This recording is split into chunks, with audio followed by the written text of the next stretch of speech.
الرحمن الرحیم۔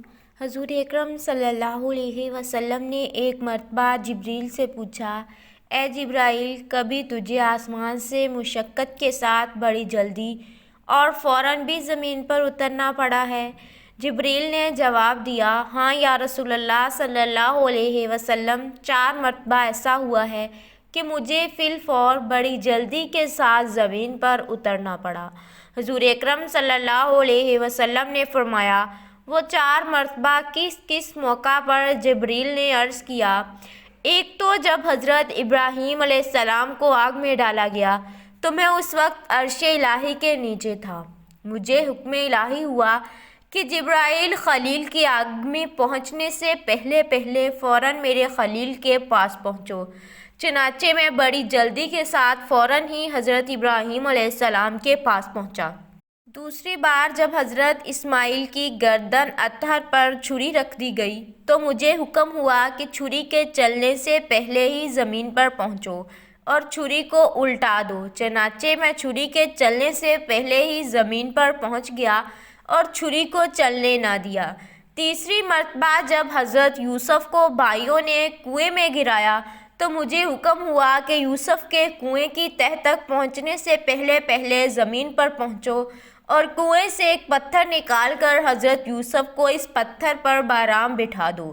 چنانچہ میں نے ایسا ہی کیا۔ اور چوتھی مرتبہ یا رسول اللہ، جب کافروں نے حضور اکرم صلی اللہ علیہ وسلم کا دندان مبارک شہید کیا تو مجھے حکم الہی ہوا کہ میں فوراً زمین پر پہنچوں اور حضور اکرم صلی اللہ علیہ وسلم کے دندان مبارک کا خون مبارک زمین پر نہ گرنے دوں، اور زمین پر گرنے سے پہلے ہی وہ خون مبارک اپنے ہاتھوں پر لے لوں۔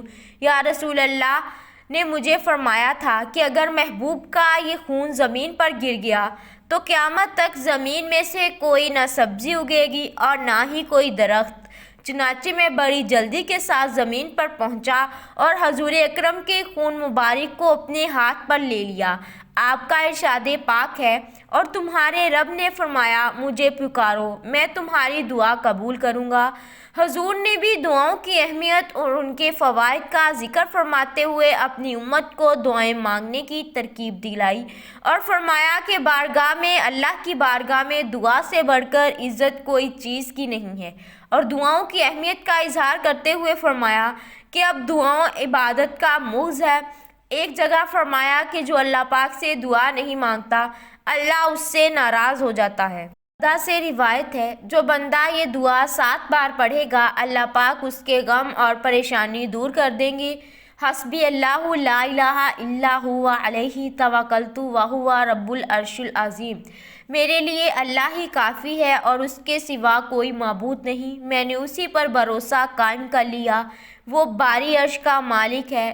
اسی طرح حضرت عثمان بن عفان سے روایت ہے کہ رسول اکرم نے فرمایا کہ جو شخص صبح و شام 3 مرتبہ یہ دعا پڑھے تو اس کو دنیا کی کوئی چیز نقصان نہیں پہنچائے گی، اور وہ دعا یہ ہے، بسم اللہ الذی لا یضر مع اسمہ شیء فی الارض ولا فی السماء وہو السمیع العلیم۔